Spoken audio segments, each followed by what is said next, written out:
Hello friends, welcome to knowledge reference. তো বন্ধুরা, আজকে আমরা আরআরবি এনটিপিসি 2024-25 এই এক্সামটির জন্য most important previous year questions এবং সেই সাথে প্রিভিয়াস ইয়ারের রিলেটেড যে সমস্ত কোশ্চেন রয়েছে তার ডিটেলস আলোচনা করব, যা তোমাদের আপকামিং এনটিপিসি পরীক্ষার জন্য কিন্তু ভীষণভাবে হেল্পফুল। তো অবশ্যই এই ক্লাসগুলো রেগুলার দেখবে, কারণ এই ক্লাসগুলিতে থাকছে বিগত 20 বছরে জিজ্ঞেস করা বিভিন্ন রেলওয়ে এক্সাম, ঠিক আছে, এসএসসি, সিজিএল, সিএইচএসএল, এমটিএস, এই ধরনের যে সেন্ট্রালের এক্সামগুলো হয় সেই সমস্ত কোশ্চেন্স কিন্তু আমরা নিয়ে তোমাদের পিওয়াইকিউ সলভ করাচ্ছি। তো অবশ্যই ক্লাসগুলো দেখো, তোমাদের কিন্তু প্রচুর হেল্প হবে, ঠিক আছে। কারণ এই শুধু প্রিভিয়াস ইয়ার নয়, থাকছে প্রচুর ডিটেলস, ঠিক আছে। তো চলো শুরু করছি। প্রথম কোশ্চেন দেখো, জৈন ধর্মের প্রথম তীর্থঙ্কর কে ছিলেন? মনে রাখবে ঋষভনাথ, ঠিক আছে। ঋষভনাথ ছিলেন জৈন ধর্মের প্রথম তীর্থঙ্কর। তার প্রতীক কি ছিল? মনে রাখবে ষাঁড়, ঠিক আছে। 23তম তীর্থঙ্কর কে ছিলেন? পার্শ্বনাথ। 23তম তীর্থঙ্কর ছিলেন পার্শ্বনাথ, প্রতীক কি ছিল? সাপ, ঠিক আছে। 24তম এবং সর্বশেষ তীর্থঙ্করের নাম কি? মহাবীর, প্রতীক কি? সিংহ। তো ঠিক আছে, এই 24 জন তীর্থঙ্করের মধ্যে প্রথম তীর্থঙ্কর, 23তম তীর্থঙ্কর এবং 24তম বা সর্বশেষ তীর্থঙ্কর, এগুলো কিন্তু পরীক্ষাতে জিজ্ঞেস করা হয় এবং তাদের প্রতীক কি, এটিও কিন্তু প্রিভিয়াস ইয়ারে কোশ্চেন আসতে দেখা গেছে। তো অবশ্যই তোমরা এটা জেনে রাখবে। তাহলে এই 24 জন যে জৈন ধর্মের তীর্থঙ্কর থাকে, তাদের মধ্যে একমাত্র মহিলা তীর্থঙ্কর ছিলেন, তার নাম হচ্ছে মল্লী, ঠিক আছে। একমাত্র মহিলা তীর্থঙ্কর, যার নাম মল্লী। পরবর্তী দেখো, অমর্ত্য সেন কোন বছর নোবেল পুরস্কার পেয়েছিলেন? তো 1998 সালে। কিসে? অর্থনীতিতে। 1998 সালে অর্থনীতিতে নোবেল পুরস্কার পান কে? অমর্ত্য সেন। আর অর্থনীতিতে প্রথম নোবেল পুরস্কার প্রদান করা হয় 1969 সালে। কে কে পেয়েছিলেন? র্যাগনার ফ্রিস, জ্যান টিনবার্জেন, এই দুজন বিজ্ঞানী প্রথম নোবেল পুরস্কার পান অর্থনীতিতে। কত সালে? 1969 সালে। আর 2024 সালে কারা পেয়েছিলেন? মার্কিন অর্থনীতিবিদ ড্যারন অ্যাশেমোলু, সাইমন জনসন, জেমস এ রবিনসন, তারা কিন্তু সম্প্রতি 2024 সালে নোবেল পুরস্কার পেয়েছেন অর্থনীতি বিভাগে, ঠিক আছে। অবশ্যই মনে রাখবে। নেক্সট দেখো, মাদার আর্থ ডে বা বিশ্ব পৃথিবী দিবস কবে পালিত হয় প্রতি বছর? 22শে এপ্রিল পালিত হয়, ঠিক আছে। কোশ্চেনটা বহুবার রিপিট হয়েছে তোমাদের বিভিন্ন গভর্নমেন্ট মানে এক্সামে, বিশেষ করে সেন্ট্রালের যেগুলো এক্সাম রয়েছে, অবশ্যই মনে রাখবে। তারপর দেখো, রক্তের পিএইচ মান কত? রক্তের পিএইচ মান হচ্ছে 7.4, ঠিক আছে। তো এর সাথে সাথে মনে রাখবে মানুষের লালা রয়েছে, সেই লালার পিএইচ কত? 6.2 থেকে 7.6, ঠিক আছে। এগুলো অ্যাকচুয়ালি অপশন দেখে করতে হবে, যেহেতু রেঞ্জটা এত থেকে এতর মধ্যে থাকছে, ওই জন্য তোমাকে যে কোনো অপশনটা এদের মধ্যে দিতে পারে। মানুষের প্রস্রাবের বা মূত্রের পিএইচ ভ্যালু কত? 4.5 থেকে 8।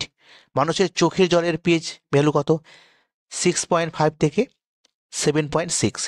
এ প্রসঙ্গে বলি, এর সাথে যে কোশ্চেনটা আসে যে পিএইচ ভ্যালু যে মানটা হয় সেটা হচ্ছে 0 থেকে 14 পর্যন্ত, ঠিক আছে। 7 হচ্ছে মিডল পয়েন্ট। 7 যদি হয় পিএইচ ভ্যালু, তাহলে সেটা ভাববে প্রশম রয়েছে, ঠিক আছে, অর্থাৎ অ্যাসিডিও নয় বা ক্ষারীয় নয়। 7 যদি হয়, যেমন জল, জল হচ্ছে প্রশম, অর্থাৎ তার পিএইচ ভ্যালু কত? 7। তাহলে 0 থেকে 14 হচ্ছে পিএইচ ভ্যালু, 7 হচ্ছে প্রশম।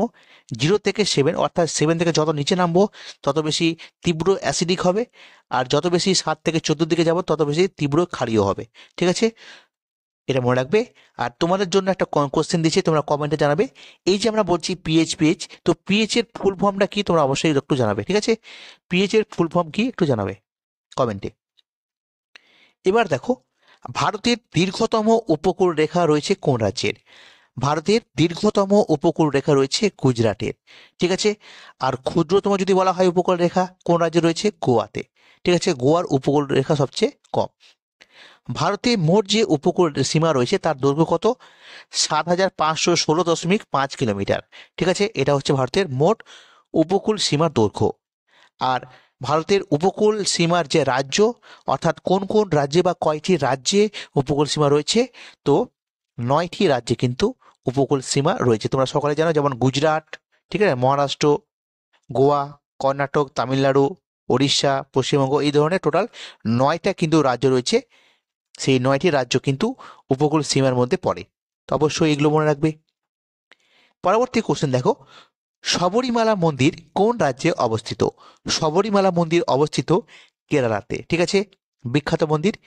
তো এই কেরালার অবস্থিত শবরীমালা মন্দিরে কোন ভগবানের পূজা করা হয়? এটা কোশ্চেন এসছে প্রিভিয়াস ইয়ারে। তো মনে রাখবে, ভগবান আয়াপ্পার কিন্তু পুজো করা হয় শবরীমালা মন্দিরে। এই ভগবান আয়াপ্পা হচ্ছে কে? তিনি হচ্ছেন কৃষ্ণ বা বিষ্ণু বলতে পারো, বিষ্ণু এবং মহাদেব অর্থাৎ শিবের একটি যুগ্ম অবতার। ঠিক আছে, আয়াপ্পা বিষ্ণু এবং মহাদেবের যুগ্ম অবতার হচ্ছে আয়াপ্পা, যা শবরীমালা মন্দিরে কিন্তু পূজিত হয়। ঠিক আছে, পরবর্তী কোশ্চেন আমরা আলোচনা করছি। দেখো, ভারতে লোকসভার আসন সংখ্যা কত? এটা 2019-এর এনটিপিসিতে আসা কোশ্চেন, যে ভারতের লোকসভার আসন সংখ্যা কত? 445। কিন্তু বর্তমানে কিন্তু 400 বলছি, 545। কিন্তু বর্তমানে এই 545 কিন্তু নেই, বর্তমানে রয়েছে 543। কেন? কারণ 104তম যে সংবিধান সংশোধনী হয় 2020 সালে, সেখানে বলা হয়েছে যে অ্যাংলো যে ইন্ডিয়ান রয়েছে তাদের কিন্তু মনোনয়ন সম্পূর্ণভাবে বন্ধ করা হয়েছে। অর্থাৎ রাষ্ট্রপতি যে দুজনকে অ্যাংলো ইন্ডিয়ানকে মনোনীত করতে পারতেন লোকসভায়, সেটা কিন্তু তুলে দেওয়া হয়েছে। তাহলে এই কোশ্চেনটাও আসতে পারে, কততম সংবিধান সংশোধনের মাধ্যমে এটা করা হয়? তো 104তম অ্যামেন্ডমেন্ট। ঠিক আছে, কত সালে? 2020 সালে। তো দুটো জন যদি কমে যায়, তাহলে 545 থেকে 543 হয়ে গেল। তো বর্তমানে কিন্তু এটা, যদি কোশ্চেন আসে কথা বলবে 543। আর সর্বাধিক লোকসভার আসন সংখ্যা কত হতে পারে? 552। রাজ্যসভার আসন সংখ্যা যদি বলা হয় 245, সর্বোচ্চ কত? 250। এই 245-এর মধ্যে 12 জনকে কিন্তু রাষ্ট্রপতি মনোনীত করতে পারেন রাজ্যসভার জন্য। ঠিক আছে, মনে রাখবি। নেক্সট দেখো, মঙ্গল মিশন 1, ঠিক আছে, অর্থাৎ মঙ্গল মিশন 1 সেটা লঞ্চ হয়েছিল কত সালে?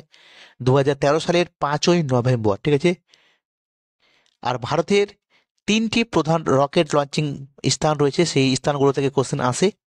যেমন বিক্রম সারাভাই স্পেস সেন্টার কোথায় রয়েছে? কেরালাতে। কেরালার কোথায়? থুম্বা বা তিরুবনন্তপুরম। তাহলে কোশ্চেন আসতে পারে, বিক্রম সারাভাই স্পেস সেন্টার কোথায় রয়েছে? তিরুবনন্তপুরমে। কোথায়? থুম্বা, যেটা কেরালাতে অবস্থিত। তারপর দেখো, অন্ধ্রপ্রদেশে রয়েছে সতীশ ধাওয়ান স্পেস সেন্টার, হরিকটা। ঠিক আছে, অন্ধ্রপ্রদেশের হরিকটায় কি রয়েছে? Satish Dhawan space centre. এবং ডাক্তার আব্দুল কালাম দ্বীপ, যেটা একটা স্পেস সেন্টার, যা কিন্তু ওড়িশাতে অবস্থিত। এগুলো কিন্তু কোশ্চেন কিন্তু এখান থেকে আসে। ঠিক আছে, পরবর্তী দেখো, পরিবেশ আইন কোন বছর পাস হয়েছিল? পরিবেশ আইন কোন বছর পাস হয়েছিল? অর্থাৎ যে এনভায়রনমেন্ট প্রোটেকশন অ্যাক্ট রয়েছে, সেটা পাস হয়েছিল 1986 সালে। এই কোশ্চেনটা এসছে। এর সাথে জল দূষণ প্রতিরোধ এবং নিয়ন্ত্রণ আইন, যেটা 1974 সালে পাস হয়। বায়ু দূষণ প্রতিরোধ এবং নিয়ন্ত্রণ আইন পাস হয় 1981 সালে। জৈবিক বৈচিত্র্য আইন, যেটা 2002 সালে পাস হয়। ন্যাশনাল গ্রিন ট্রাইব্যুনাল আইন 2010 সালে। তারপর 2001 সালে পাস হয় শক্তি সংরক্ষণ আইন। ভারতীয় বন আইন পাস হয় 1927 সালে। এগুলো হচ্ছে বিভিন্ন পরিবেশ সংক্রান্ত আইন, যা কিন্তু তোমাদের বিভিন্ন পরীক্ষায় আসে। সবচেয়ে বেশি যেটা আসে সেটা হচ্ছে পরিবেশ আইন, যেটা 1986 সালে হয়েছিল। আর বাকিগুলো কিন্তু দেখে রাখবে। ঠিক আছে, এবার দেখো, পিএনবি অর্থাৎ পাঞ্জাব ন্যাশনাল ব্যাংকের সদর দপ্তর কোথায় অবস্থিত? নয়াদিল্লিতে। ঠিক আছে, নয়াদিল্লি। লালা লাজপত রায় এই পিএনবি বা পাঞ্জাব ন্যাশনাল ব্যাংকের কিন্তু প্রতিষ্ঠাতা ছিলেন। কত সালে প্রতিষ্ঠিত হয়? 19শে মে 1894। 1894 সালের 19শে মে কিন্তু এই পিএনবি লালা লাজপত রায় প্রতিষ্ঠা করেছিলেন। অবশ্যই এটা মনে রাখবে। ঠিক আছে, নেক্সট দেখো, ভারতের সর্বকনিষ্ঠ রাষ্ট্রপতি কে ছিলেন? ভারতের সর্বকনিষ্ঠ রাষ্ট্রপতি ছিলেন নীলম সঞ্জীব রেড্ডি। নীলম সঞ্জীব রেড্ডি। ঠিক আছে, আর এর সাথে মনে রাখবে, প্রথম রাষ্ট্রপতি যিনি বিনা প্রতিদ্বন্দ্বিতায় ভোট ছাড়া নির্বাচিত হন। অর্থাৎ তিনি যখন রাষ্ট্রপতির জন্য নির্বাচিত হওয়ার জন্য মনোনয়ন করেন, ঠিক সেই সময় বিপক্ষে কেউ কিন্তু প্রতিদ্বন্দ্বী ছিল না। ওই জন্য উইথাউট ভোটিংকে কিন্তু তিনি রাষ্ট্রপতি নির্বাচিত হন। তো এই কোশ্চেনটাও আসে যে ভারতের কোন রাষ্ট্রপতি, ঠিক আছে, বিনা প্রতিদ্বন্দ্বিতায় কিন্তু জিতেছিলেন, সেটা হচ্ছে নীলম সঞ্জীব রেড্ডি, যিনি ভারতের সর্বকনিষ্ঠ রাষ্ট্রপতি।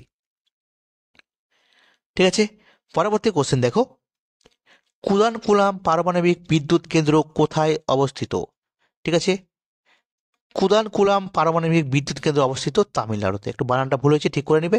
তামিলনাড়ুতে অবস্থিত কি কুদানকুলাম পারমাণবিক বিদ্যুৎ কেন্দ্র, যেটা সম্প্রতি লাস্ট 2000 যেটা 19 সালে এনটিপিসি হয়েছিল, সেখানে এসেছিল। এবং রেলের গ্রুপ ডি 2018তেও কিন্তু এই কোশ্চেনটা এসেছিল। ঠিক আছে, তো অবশ্যই এর পড়বে। আর এই কোশ্চেনটাও আসে যে কত সালে প্রতিষ্ঠিত হয় এই কুদানকুলাম পারমাণবিক বিদ্যুৎ কেন্দ্র? 2002 সালে। নেক্সট দেখো, পানিপথের দ্বিতীয় যুদ্ধ কত সালে হয়? 1556 সালের 5ই নভেম্বর। কোশ্চেনটা দেখো কিভাবে এসেছিল। তোমরা সকলেই জানো যে 1556, যদি তোমাকে চারটি অপশানে চারটিতেই 1556 দিয়ে দেয়, আর যদি ডেটগুলো দেয় কনফিউজ পড়ে গেলে তখন পারবে না। তো ওই জন্য সালটাও সাথে সাথে ডেটটাও মনে রাখতে হবে। 5ই নভেম্বর 1556, পানিপথের দ্বিতীয় যুদ্ধ কার কার মধ্যে হয়েছিল? আকবর এবং হিমুর মধ্যে। পানিপথের তৃতীয় যুদ্ধ হয় 1761 সালে। আফগানের শাসনকর্তা তিনি ছিলেন শাহ আবদালি এবং মারাঠাদের মধ্যে হয়েছিল। পানিপথের প্রথম যুদ্ধ হয়েছিল 1526 সালে বাবর এবং ইব্রাহিম লোদির মধ্যে। এগুলো থেকে কোশ্চেন আসে, ঠিক আছে, দেখবে। এবার দেখো উবুন্টু। উবুন্টু কি?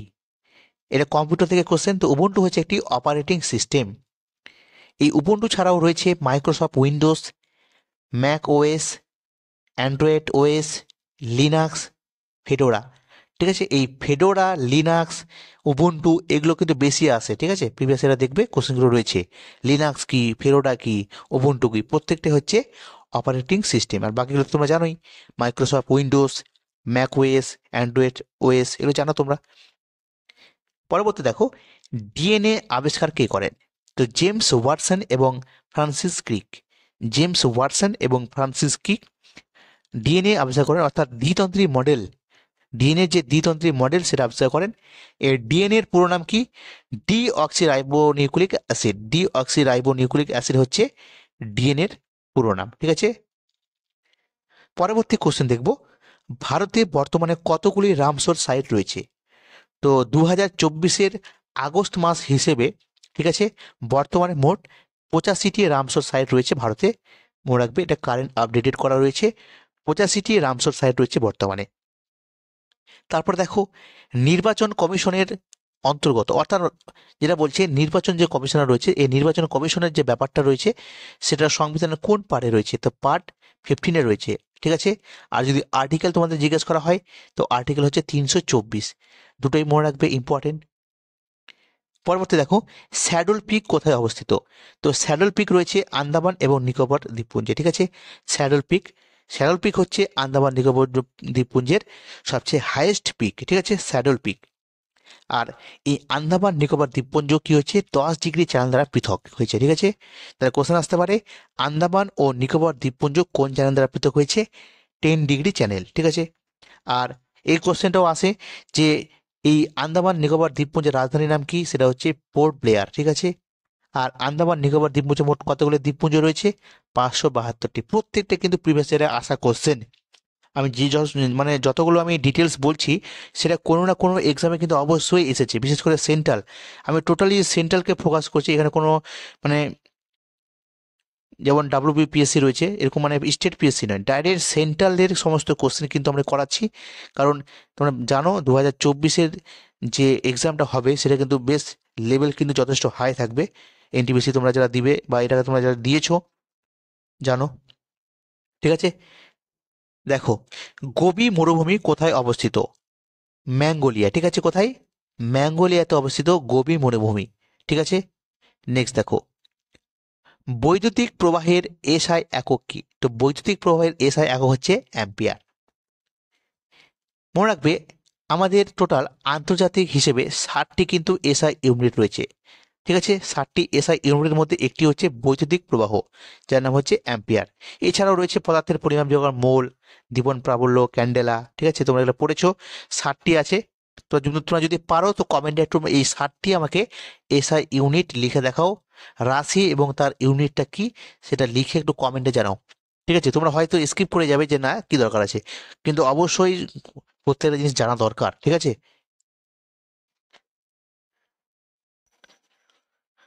আচ্ছা পরবর্তী কোশ্চেন দেখো কি রয়েছে। তো পরবর্তী কোশ্চেনটি হচ্ছে,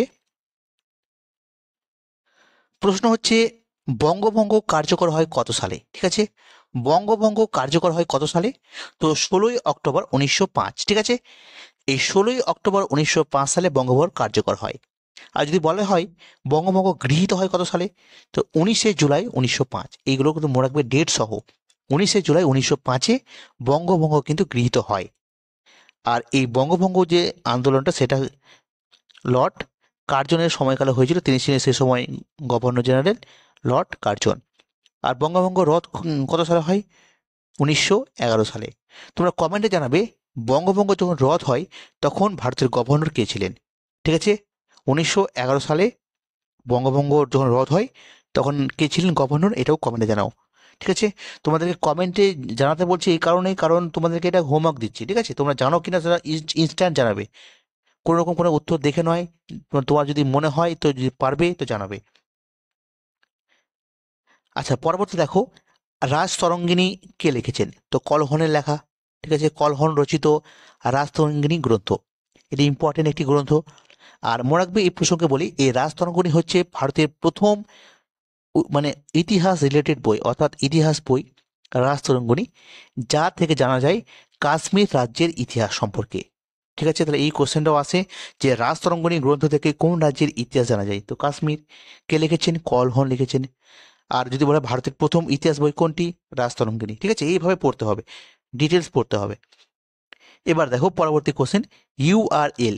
কম্পিউটার থেকে কোশ্চেন, ইউআরএল ফুল ফর্ম কি? তো ইউআরএল এর ফুল ফর্ম হচ্ছে uniform resource locator. Uniform resource locator হচ্ছে ইউআরএল এর ফুল ফর্ম। এর সাথে এইচটিএমএল এর ফুল ফর্ম কি? Hyper text markup language. Hyper text markup language. HTTP এর ফুল ফর্ম কি?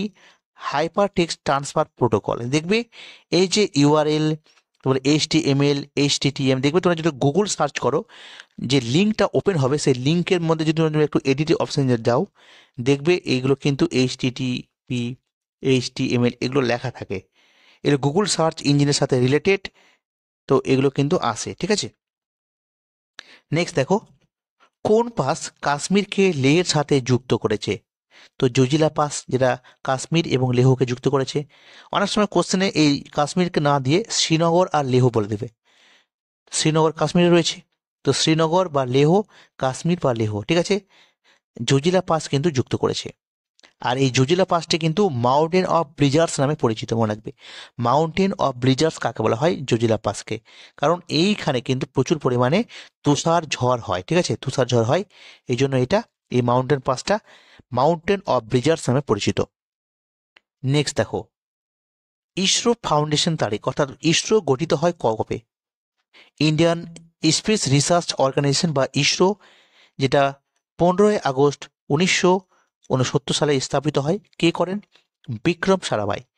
ঠিক আছে, বিক্রম সারাভাই তিনি ইসরো স্থাপন করেন। বর্তমানে ইসরোর চেয়ারম্যান কে রয়েছেন? এস সোমনাথ। ঠিক আছে, ইম্পর্টেন্ট। এবার দেখো, ত্রিশূল হিমালয় পর্বতশৃঙ্গ কোন রাজ্যে অবস্থিত?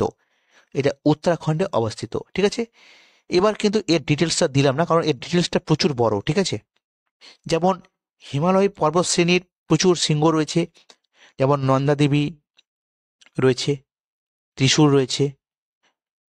ঠিক আছে, তো প্রত্যেকটা অংশ রয়েছে, তো ওই জন্য আমরা দিলাম না। তোমরা যদি জিওগ্রাফি তোমাদের কাছে বই থাকে, তোমরা দেখে নিবে যে কোন কোন পর্বত শৃঙ্গগুলো কোন কোন রাজ্যে অবস্থিত, এটা একটু দেখে নিবে। আর তোমরা যদি চাও তো আমি একটা ক্লাসও করে দিতে পারি এই বিষয়ে। ঠিক আছে, এবার দেখো, রেগুলার সেন্সাস। ঠিক আছে, রেগুলার সেন্সাস।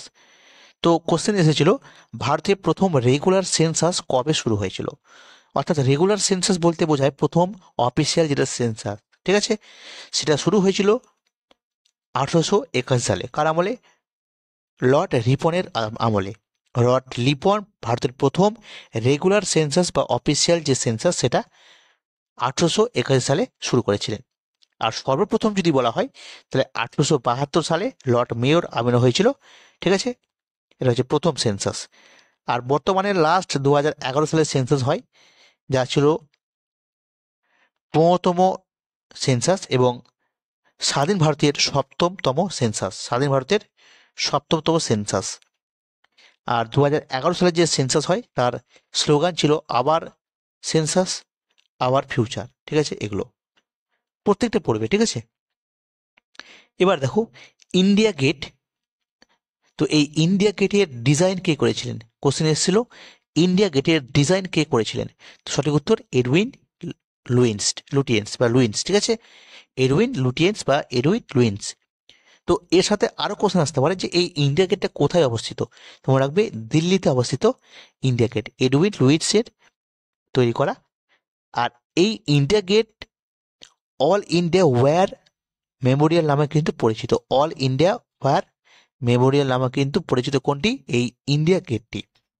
সম্প্রতি দেখবে এই ইন্ডিয়া গেট এটা কারেন্ট অ্যাফেয়ার্সে এসেছিল, কারণ এই ইন্ডিয়া গেটে কিন্তু একটি কি করা হয়েছে, যে ফন্ট রয়েছে তার ফন্টে নেতাজি সুভাষচন্দ্র বসুর একটি মূর্তি কিন্তু স্থাপন করা হয়েছে সম্প্রতি।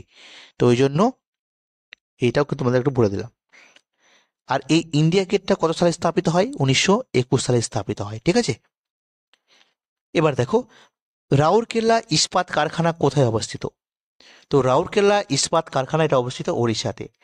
কত সালে স্থাপিত হয়? 1959 সালে। কোন দেশের সহযোগিতায় এটা তৈরি করা হয়েছিল? জার্মানির সহযোগিতায় তৈরি করা হয়েছিল। প্রত্যেকটা থেকে কিন্তু কোশ্চেন আসবে। ঠিক আছে, এর সাথে সাথে দেখে নিব দুর্গাপুর ইস্পাত কারখানা পশ্চিমবঙ্গে অবস্থিত। এটা 1959 সালে স্থাপিত হয়। ব্রিটেনের সহযোগে এটা তৈরি করা হয়েছিল। বোকারো ইস্পাত কারখানা ঝাড়খণ্ডে রয়েছে। 1964 সালে এটা স্থাপিত হয়। তৎকালীন সোভিয়েত রাশিয়ার আমলে কিন্তু সেটা নির্মিত হয়েছিল। আর ভিলাই লৌহ ইস্পাত কারখানা সেটা ছত্তিশগড়ে অবস্থিত। 1955 সালে স্থাপিত হয়। সেটিও সোভিয়েত রাশিয়ার দ্বারা কিন্তু বা তার সহযোগে নির্মিত হয়েছিল। তো প্রত্যেকটাই পড়বে, কারণ প্রত্যেকটা কিন্তু কোনো না কোনো এক্সামে এসেছে। ঠিক আছে, তারপর দেখো কোন রাজ্য 7 বনের অন্তর্ভুক্ত নয়? অ্যাকচুয়ালি এটা হবে 7 সিস্টার। ঠিক আছে, যেহেতু ইংলিশ থেকে মানে অটোমেটিক গুগল ট্রান্সলেট করেছি ওই জন্য এরকম হয়ে গেছে। তো 7 বনের অন্তর্ভুক্ত অর্থাৎ 7 সিস্টার যে রয়েছে, আমরা জানি যে ভারতের 7 সিস্টার বলে কিছু অংশ রয়েছে। তো 7 সিস্টার হচ্ছে একটা 7টা রাজ্য বলছি, হ্যাঁ স্যার ঠিকই, রাজ্য। তো 7 সিস্টারের অন্তর্ভুক্ত নয় কোনটি? ঠিক আছে, কোশ্চেনটাকে বহু পরীক্ষাতে কিন্তু বারবার রিপিট হয়েছে এই কোশ্চেনটা। 7 সিস্টারের অন্তর্ভুক্ত নয়, অন্তর্ভুক্ত এইভাবে। তো সিকিম কিন্তু 7 সিস্টারের মধ্যে পড়ে না। তো জানতে হবে যে 7 সিস্টার বলতে কোন কোন রাজ্যগুলো বোঝায়। তো প্রথম হচ্ছে অরুণাচল প্রদেশ, আসাম, মেঘালয়, মণিপুর, মিজোরাম, নাগাল্যান্ড, ত্রিপুরা। মানে উত্তর পূর্ব ভারতের বেশিরভাগ যে রাজ্যগুলো রয়েছে সবটি রয়েছে, শুধু সিকিমটা কিন্তু বাদ। ঠিক আছে, তো এই তোমরা মনে রাখবে 7টা রাজ্যের নাম: অরুণাচল প্রদেশ, আসাম, মেঘালয়, মণিপুর, মিজোরাম, নাগাল্যান্ড এবং ত্রিপুরা। এই 7টা রাজ্য হচ্ছে 7 সিস্টারের অন্তর্গত। ঠিক আছে,